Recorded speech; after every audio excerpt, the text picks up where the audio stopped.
होत्या भाऊसाठी जोरदार टाळ्या ज्यांना ऐकण्यासाठी आपण आतुरतेने या ठिकाणी उपस्थित आहात. भारत माता की, भारत माता की, वंदे वंदे. आदरणीय राहुल भैया.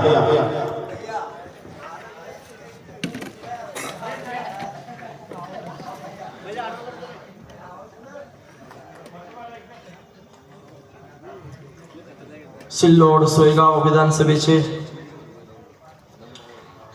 आज मला वाटतंय एका गरिबाच्या पोरासाठी, एका शेतकऱ्यांच्या पोरासाठी आपण इथं जमलात. मला वाटतंय हिंदवी स्वराज्याचे संस्थापक छत्रपती शिवाजी महाराज, घटनेचे शिल्पकार डॉक्टर बाबासाहेब आंबेडकर, क्रांती ज्योती सावित्रीबाई फुले, मला वाटतं सर्वच समाजाला विचार करून चालणारे तुमचे आमचे आराध्य दैवत संत श्री सेवालाल महाराज. आणि या तांड्यातून, याच तांड्यातून आमदार होऊन या महाराष्ट्राचा तीन टर्म मुख्यमंत्री असलेले तुमचे आमचे आदर्श वसंतराव नाईक आणि तुमचे आमचे मला वाटते स्टेजवर बसलेले सर्वच मान्यवर, प्रत्येक गावातून आलेले आमचे आदर्श तसे प्रत्येक तांड्याचे नायक कारभारी आणि माझे इथं जमलेले सर्व समाज बांधवांना मी तुमच्या पुढे आलोय. माझ्या छोट्या छोट्या बहिणी या ठिकाणी आम्हाला मार्गदर्शन केलंय. मित्रांनो, मी जी भूमिका घेतली, ही निवडणूक आपण ज्या स्तरीने लढतोय त्याचा मागचा कारण जर तुम्ही आम्ही बघितलं तर प्रत्येक तांड्यावरचा, वाडीवरचा, वस्त्यावरचा प्रत्येक व्यक्तीसाठी ही निवडणूक खूप महत्वाची आहे. कारण मित्रांनो, तुम्हाला सांगतो, आपण ज्या लोकांना मतदान देतो आणि मतदान देऊन ह्या लोकांना आपण त्या ठिकाणी आमदार म्हणून निवडून देतो. आपण आमदार म्हणून निवडून यासाठी देतो की भविष्यामध्ये किंवा आता जेव्हा जेव्हा तुमच्या आमच्या परिवारावर किंवा तुमच्या आमच्या वाड्या, वस्ती, खेडा, पाड्या, गावावर ज्या ज्या वेळेस अडी अडचणी येतील, त्या अडी अडचणीमध्ये तुम्ही आम्ही ज्या आमदाराला निवडून दिलाय तो आमदार आम्हाला मदत करण्यासाठी येणार. याच हेतूने तुम्ही आम्ही गोर गरीब वाड्या वस्त्यावर राहणारा समाज यांना मतदान देऊन आपण त्या ठिकाणी आमदार म्हणून पाठवतो. पण तुमच्या माहितीस्तव सांगतो मित्रांनो, सिल्लोड सोयगाव जनतेतील माझे मायबाप जनतेला माझे एक आव्हान आहे. आपण ज्या लोकांना निवडून दिलंय त्यांना याच्यासाठी निवडून दिलं की आम्हावर ज्या ज्या वेळेस अडी अडचणी येतील हे तुमच्यासाठी धावून येतील. पण हेच राजकारणी, हेच आमदार खासदार काय करत असतात? 4 वर्ष 6 महिने तुमच्या आमच्याकडे कोणीही पाहायला तयार नाही. वाड्यावरचा व्यक्ती असो, खेड्यावरचा असो, पाड्यावरचा असो, तांड्यावरचा असो, यांना कोणाला काही देणं घेणं नाही.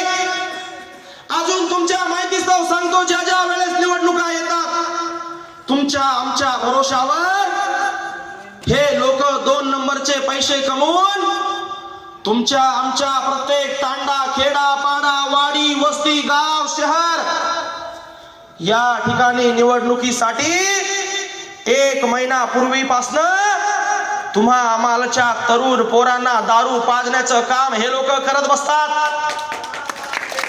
अरे माझं तुम्हाला आव्हान आहे, अरे जी व्यक्ती तुम्ही निवडून देताय ती व्यक्ती तुमच्या पोरा बाळांच्या शिक्षणावर कधी बोलत नाही, पण ती व्यक्ती तुमचा आमचा परिवार उद्ध्वस्त व्हावा तुमचा आमचा समाज, मी कुठल्या एका जाती धर्मासाठी बोलणार नाही, तर प्रत्येक समाजाला, प्रत्येक वाडी वस्ती खेड्यापाड्यावरच्या लोकांना ह्या आमदार खासदाराची अशी इच्छा आहे की ह्यांना दारू पाजायचं, काहीतरी बोटी बाटी मटण खावडायची आणि त्यांचा मतदान घ्यायचा.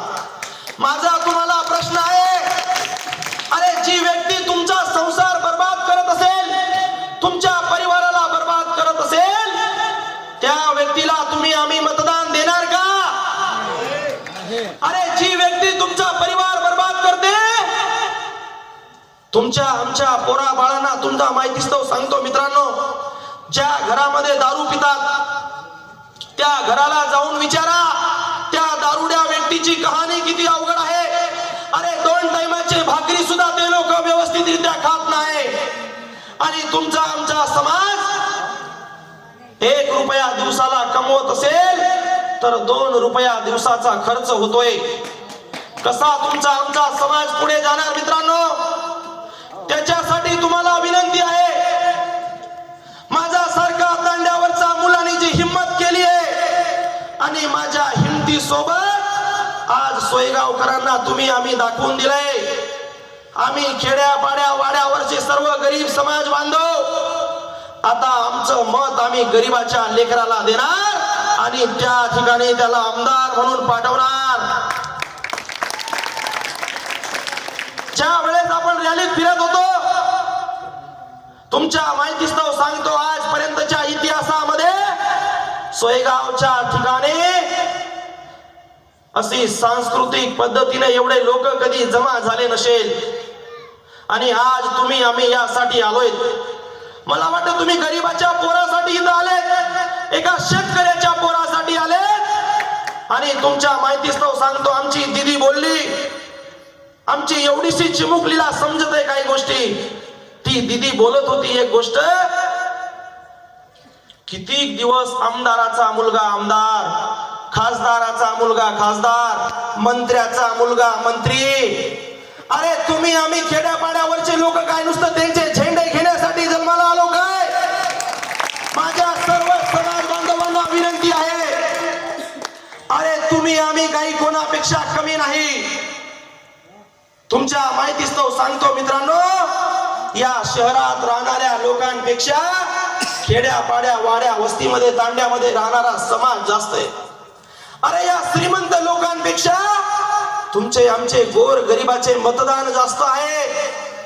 तरी सुद्धा तुम्ही आम्ही गरीब आहोत म्हणून तुमचे आमचे मतदान आपण त्यांना विकत बसतो.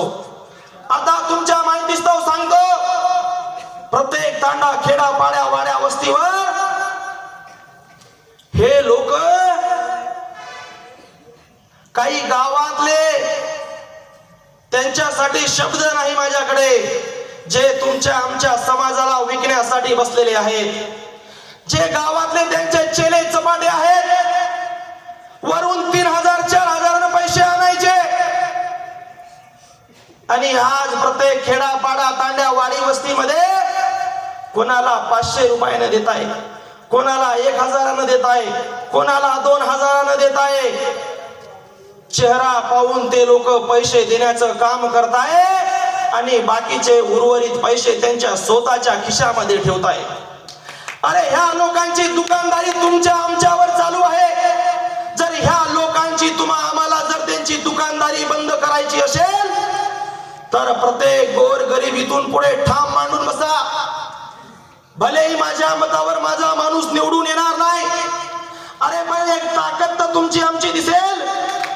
आणि सर्व गोर गरीब ज्या वेळेस एक गट्टा मतदान आपण एखाद्या व्यक्तीला करणार. तुमच्या माहितीस्तव सांगतो, सर्व गरीब मिळून आज सोयगाव तालुक्यामधनं कोणी हिम्मत करायला तयार नव्हतं. आणि माझ्या सारखा मुलगा, माझे सहकारी, माझे तरुण पोरं, खेड्या पाड्या वाड्या वस्तीवरचे पोरं, कमी जास्त 2-2.5 हजार तरुण पोरांची टीम. आणि ते पोरं बोलले, भाऊ काही जरी झालं, ज्या लोकांना आपण मतदान देतो, मतदान दिल्याच्या नंतर हे लोक तुमच्या आमच्या भरोशावर निवडून येतात. आणि निवडून आल्याच्या नंतर आमची भगिनी बोलली, निवडून आल्याच्या नंतर हे लोक काय बोलतात? अरे ह्या सोयगावच्या लोकांना दारू गोटी दिली तर हा ह्या खिशात बसतो, राहिले साहिले तांड्यांना जर काही दारू दिली तर हा खालच्या खिशात बसतो. उर्वरित छोटे मोठे समाज, खेडापाडा वाडी वस्तीवाल्यांच्या लोकांना 200-500 रुपयानं जर काही पैसे दिले तर हे समाज ह्या खिशात बसतात. अरे माझं सर्व समाजाला विनंती आहे, ज्या लोकांना तुम्ही आम्ही निवडून देतो, निवडून याच्यासाठी देतो की तुम्हा आम्हावर जो अडीअडचण येणार, अन्याय अत्याचार होणार, त्या अन्याय अत्याचारामध्ये हे लोक तुमच्या आमच्या सोबत उभे राहणार. पण हे लोक तसं न करता तुमचं आमचं मतदान घेऊन निवडून आल्याच्या नंतर तुमच्या आमच्या समाजाचं स्वाभिमान त्यांच्याकडे विकल्यासारखं तशी भाषा करतात. आज तुमच्या माहितीस्तव सांगतो मित्रांनो, आज आपल्या सोबत जे लोक आले हे लोक घरी पैसा वाटप चालू होतं आणि त्यांना म्हणत होते पैसे तुम्हाला दिले त्यांच्या सभेला जायचं नाही. पण एक बी माणूस घाबरला नाही. गरीबाच्या पोरासाठी तुम्ही 4-5 हजार लोक आले, त्यासाठी सर्वांनी टाळ्या वाजवा. मला वाटतंय तुम्हाला एक गोष्ट सांगतो, आज किती दिवस तुम्ही आम्ही दारू बोटीवर विकले जाणारे आहात. अरे 1000-500 रुपये ते लोक तुम्हा आम्हाला देतात. 1000-500 रुपये घेऊन तुम्ही आम्ही तुमचं आमचं मतदान विकून एखाद्या चुकीच्या माणसाला निवडून देतो. पण इथून पुढे एक गाठ बांधा. इथून पुढे जो गरीब उभा राहील आणि जो गोर गरिबांचं काम करेल, माझा मतदान त्याला मिळणार. आणि गरीबाच्या मतदानावर गरीबाला निवडून आणायचे हे तुम्ही मनाशी ठाम गाठ बांधा. तुमच्या माहितीस्तव सांगतो, इथले जे सत्ताधारी आहे, या सत्ताधाऱ्याला असं वाटतं माझ्या विरोधात कोणी बोललं पाहिजे नाही, माझ्या विरोधात कोणी उभं राहिलं पाहिजे. अरे या अब्दुल सत्तार सारख्याला माझं चॅलेंज आहे. अरे तू जर एका संसद रत्न सुप्रिया सुळे सारखी लेडीज वर, आमच्या बहिणीवर, जी बहीण संसद रत्न आहे, आणि त्या बहिणीवर जर तुम्ही उलट सुलट बोलत असाल आणि तुम्ही एका बाजूला म्हणता की मी सर्व बहिणींचा आदर करतो, प्रेम करतो, बहिणींना, लाडकी बहिणींना पैसे दिले. अरे मंत्री साहेब, हे पैसे तुम्ही तुमच्या घरून दिलेले नाहीत, हे पैसे सरकारचे आहेत. त्यांचे चेले चपाटे प्रत्येक गावामध्ये जाऊन सांगत आहे, त्यांचे चेले चपाटे प्रत्येक गावामध्ये जाऊन सांगत आहे की तुम्ही जर आम्हाला मतदान नाही केलं तर तुमची लाडकी बहीण बंद पडेल, तुम्हाला पैसे मिळणार नाही. जे म्हातारी विधवा बहिणी आहेत त्यांचे पैसे मिळणार नाही. अरे तुम्ही दुसरी ठिकाणी बोलत बसतात की मी बहिणींचा आदर करतो. अरे साहेब, नुसतं बोलून बहिणीचा आदर होत नसतो. त्याच्यासाठी स्वतःच्या रक्तामध्ये, स्वतःच्या मनामध्ये बहिणीशी जे गाठ बांधलेली असते, जे प्रेम असतं, त्या हिशोबाने वागावं लागतं. तुमच्या आमच्या देवधर्मांवर हे अनेक प्रकारे अश्लील भाषेमध्ये बोलतात. तुमचे आमचे हनुमान महाराज त्यांच्याबद्दल वाईट साईड बोलत बसतात. अरे प्रत्येक वेळेस तुमच्या माहितीस्तव सांगतो, हे जे सत्ताधारी लोक आहेत, प्रत्येक वेळेस सिल्लोडवरनं तिकीट येते, तोच सुरेश बनकर, तोच अब्दुल सत्तार, तोच सुरेश बनकर, तोच अब्दुल सत्तार. अरे सोयगावकर काय नुसतं त्यांच्या झेंडा घेऊन फिरण्यासाठी आहे काय? इथून पुढे तुमच्या माहितीस्तव सांगतो, जे होईल ते होईल, पण सोयगाव तालुक्याला माझं विनंती आहे की मी तुमच्या तालुक्यातला मी एक तांड्यावरचा पोरगा म्हणून, एका गरीबाचा पोरगा, शेतकऱ्याचा पोरगा म्हणून मी उभा आहे. आणि प्रत्येक सोयगावकरांना माझी विनंती आहे, तुम्ही कुठलाही जात धर्म न बघता तुम्ही मला सर्वांनी, माझ्या निशाणी आहे सिट्टी समोरील बटन दाबून तुम्ही मला विजयी करणार. कारण तुमच्या माहितीस्तव सांगतो मित्रांनो, जर आज माझ्यासारखी व्यक्ती उभी आहे, भले आपण निवडून येणार नाही किंवा काही अडचण असली पण 2029 ला तुम्हाला सांगतो, या सोयगाव तालुक्याचा आमदार केल्याविना आम्ही शांत बसणार नाही. कारण तुम्हाला सांगतो, तुम्ही सर्व लोकांनी सोयगाव फिरलंय, सोयगाव बघितलंय. कोणी म्हणेल का सोयगाव हा तालुका आहे म्हणून? अरे सोयगावची परिस्थिती, एका बाजूनं मंत्री अनेक प्रकारचे नारळ फोडत बसतो आणि विकासाच्या मोठ्या मोठ्या गप्पा हाणत असतात. अरे साहेब, जेवढा खर्च तुम्ही या गोर गरीब लोकांना दारू पाजण्याचं काम करता, बटन खावाडून तुम्ही लोकांचे संसार बर्बाद करण्याचा मार्ग तुम्ही काढता, तुम्हाला चॅलेंज आहे साहेब. जर तुम्ही तेवढाच पैसा या खेड्यापाड्या तांड्यावरचा लोकांचा विकास केला असता, तर तुम्हाला लोक भाड्याने घेऊन जायची गरज पडली नसते. अरे साहेब, माझं तुम्हाला ओपन चॅलेंज आहे आणि तुमच्या चले चपाट्यांना सुद्धा माझा चॅलेंज आहे. अरे तुमची औकात असेल तर मंत्री साहेबांनी 1 रुपया पाठवू नये. अरे चेले चपाट्यांनो, 1 लोक तुमच्या गाडीत बसणार नाही, ही तुमची औकात आहे. अरे मंत्र्याचा पैसा घेऊन मंत्र्याकडनं 3000 रुपये पर मतदानाने पैसा आणायचा. तुमच्या माहितीस्तव सांगतो मित्रांनो, प्रत्येक तांडा, खेडा, पाड्या, वाड्या, वस्तीमध्ये प्रत्येक पुढारी नवीन तरुण पोरांना राजकारणात येऊ देत नाही. याचा मागचा कारण तुम्ही कधी बघितलात का? याचा मागचा कारण एकच आहे मित्रांनो, दर वर्षामध्ये एक तरी निवडणूक येते, दर वर्षामध्ये एक तरी निवडणूक येते आणि त्या निवडणुकीच्या अनुषंगाने वरून पैसा येतो. हा पैसा जातो कोणाकडे? त्या गावातल्या कार्यकर्त्याकडे देतात. जर तो पैसा कार्यकर्त्याकडे आला, तो कार्यकर्ता काय करतो? 50% खाली द्यायचं, 50% स्वतःच्या खिशात टाकायचं. अरे आम्हाला हे लोक विकण्यासाठी बसलेले आहेत. तुमच्या माहितीस्तव सांगतो, एक बी पुढारी, एक बी कार्यकर्ता त्यांच्या घरात कोणी काम करत नाही, कोणी कुठलाही व्यवसाय करत नाही, तरी ते लोक पोट भरून खाताय कसं? अरे आम्ही राबून सुद्धा 2 टाइमाची भाकरी मिळवणं मुश्किलीने आहेत. आणि हे चेले चपाटे त्या मंत्र्याकडचा माणूसपणे पैसा, मंत्र्याचा पैसा घेऊन तुम्ही प्रत्येक व्यक्तीला पैसे वाटप करून मतदान घेण्याचा प्रयत्न करताय. पण आज सर्व समाज बांधव हुशार झालाय, कोणी त्यांच्या पैशाच्या बळी पडूच नाही. कारण आज आपण त्यांच्या पैशाला बळी पडलो तर भविष्य तुम्हाला आम्हाला सांगायची गरज नाही मित्रांनो. अरे कुठलाच नेता पुढारी तुमचे आमचे पोरं शिकले पाहिजे. अरे एखादी नेता पुढारी किंवा कोणी आहे का की एखाद्या कार्यकर्त्याला विचारतो, का रे बाबा तुझी पोरगी शिकते की नाही शिकते, तुझा पोरगा चांगला शिकतो की नाही शिकतो? अरे उलट हे जे कार्यकर्ते आहे, ज्यांचे झेंडे उचलून 20-25 वर्षापासून काम करता, जेव्हा त्यांच्या पोर बाळाला त्यांच्या शाळेवर लावण्यासाठी पाठवतात, तेव्हा तो नेता कधी विचार करत नाही की माझा कार्यकर्ता माझा 20-25 वर्षापासून काम करतोय, त्याच्या पोऱ्याला मी फुकट माझ्या संस्थेवर नोकरीला लावू.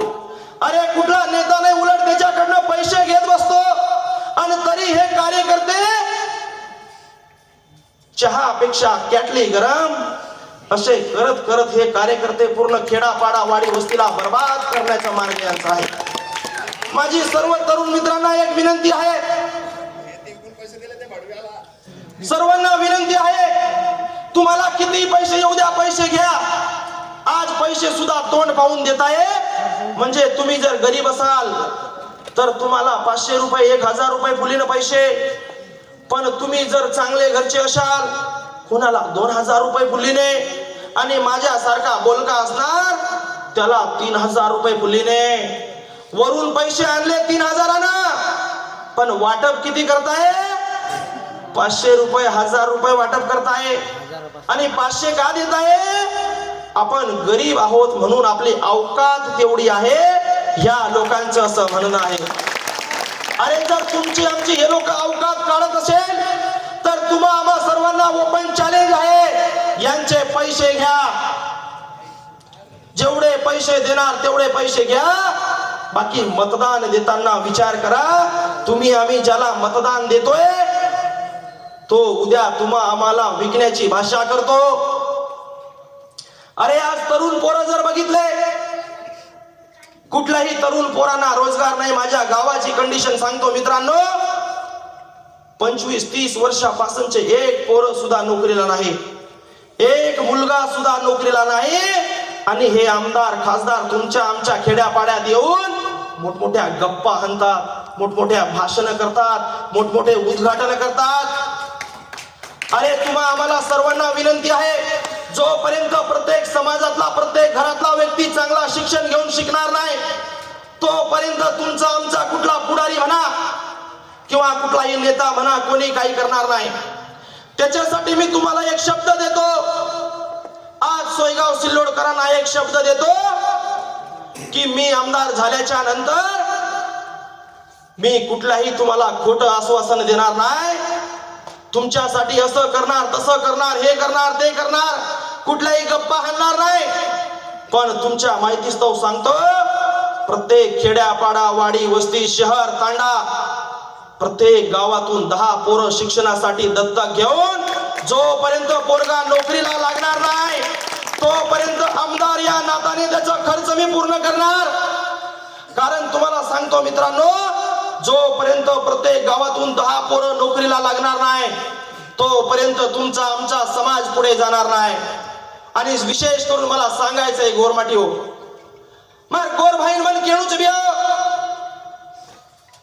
आज तमार माहितीस्तव कुचू मन वाटोच म्हणतम मार लाज रकाडे जत्रा लोक बेटेच्या ओरपेक्षा दुप्पट लोक होत बाटी खालेच कहा तो रैली में तम हम लोग ताकत दकाळे, रैली में तम हम लोग ताकत दकाळे आणि सोयगाव करेन दकाळ देणे. अरे एक गरीबेर छोरा, मला सोयगावकरांना म्हणायचं आहे, दादांनो आम्हाला काही दिवसापूर्वी लोक म्हणे हे मंत्र्यांचे हे बनकरचे चेले चपाटे आम्हाला बोलले, अरे तुमच्या मागे कोण आहे, तुम्ही काय आमदारकी लढू शकता, हे काय ग्रामपंचायतचं इलेक्शन आहे का. अरे आमच्या मागे जरी तुमच्या सारखा कोणी पैशावाला बाप नसला तरी ही जनता आमच्या सोबत आहे. आजच्या रॅलीनं ते दाखवून दिलं. म्हणून मला सांगायचंय मित्रांनो,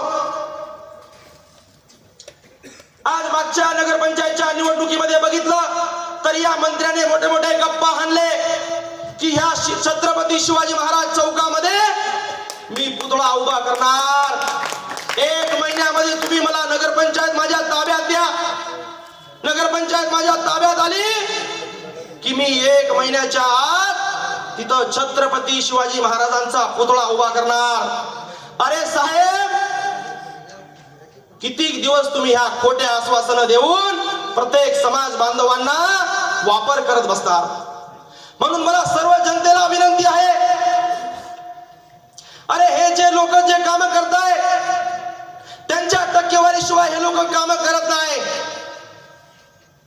त्याच्यामुळे सर्वांना विनंती आहे, माझा दुसरा अजून तुम्हाला आश्वासन आहे, मी आमदार झाल्याच्या नंतर कुठल्याच कार्यकर्ता किंवा कुठल्या समाजाकडनं टक्केवारी घेणार नाही. कारण ह्या टक्केवारीमुळे तुम्हाला सांगतो, माझ्या समाजातल्या काही पुढाऱ्यांचे उदाहरण तुम्हाला देतो. काही पुढाऱ्यांचे पत्र बदलले नाही आणि त्यांचे झेंडे घेऊन एवढे मिरवत बसतात, स्वतःच्या बापाला कमी मानतात आणि त्या अब्दुल सत्तारचे गाणे जास्त वाजतात. अरे मला तुम्हाला सांगायचंय, जेवढं तुम्ही तुम्हाला अब्दुल सत्तारला मानतात तेवढं जर स्वतःच्या समाजाला मानलं असाल तर हा समाज तुम्हाला कधी सोडला नसता. पण तुमची जे चिंदी चोरी आहे, वरून 3000 आणायचे, खाली 500-1000 गोरगरिबांना द्यायचा, उरलेला 1500-2000 खिशात ठेवायचे, याच्यावर तुमचा परिवार चालतो. अरे तुम्हाला सांगायचं आहे मित्रांनो, तुमच्या गावातले तुमचे आमचे पुढारी सुद्धा गोरगरिबांच्या बायाला सभेमध्ये घेऊन जातात. अरे तुमच्यात हिंमत असेल तर तुमच्या बायांना पण घेऊन जा ना, स्वतःची बाई नाही. स्वतःच्या बाईला घरी बसवलेलं असतं आणि गोर गरिबांच्या बाया मला मला मला म्हणायचं आहे, नांदा तांडाची घटना आहे मित्रांनो. हे लोक नेते लोक राखी बांधण्यासाठी एवढा बहिणीवरचा प्रेम त्यांचा उतू चालला. ते लोक गावात आले आणि गावातल्या पुढाऱ्यांनी काय केलं, पूर्ण गरीबाच्या बाया आणल्या, अशा रोडवर बसवलंय. का बसवले? मंत्रीला राखी बांधतील, मंत्री 100 रुपये देणार आहे. अरे जेव्हा तुम्ही आमच्या गोरगरिबांच्या बहिणीला रांगेत उभं करता, पहिल्या रांगेत तुमच्या आई बहिणीला उभं करा, मग आमच्या गोरगरिबांना उभं करा. अरे आमच्या गोरगरिबांच्या आई बहिणीची इज्जत काय रोडवर आहे? आणि तुमच्या आई बहिणी काय खूप चांगल्या आहेत म्हणून तुम्ही घरात ठेवणार का? माझा सर्व गोरगरीब समाजाला विनंती आहे, जर त्यांची बाई घरातून पाय बाहेर काढत असेल तर तुमच्या आई बहिणीला बाहेर काढा. अन्यथा कोणीही कुठल्याही समाजाने तुमच्या आमच्या माय माऊलीला बाहेर काढू नका. अरे तुम्हाला सांगतो मित्रांनो, एक 5 मिनिटं तुमचे घेणार, जास्त वेळ न घेता. मला माहिती आहे तुम्ही खूप फिरलात, आपण खूप मोठी रॅली काढली. रॅलीमध्ये फिरून मला वाटतं कोणी लोक 2 वाजेपासून आलेले आहात. तुम्हाला भूक लागलेली आहे, मी समजू शकतो.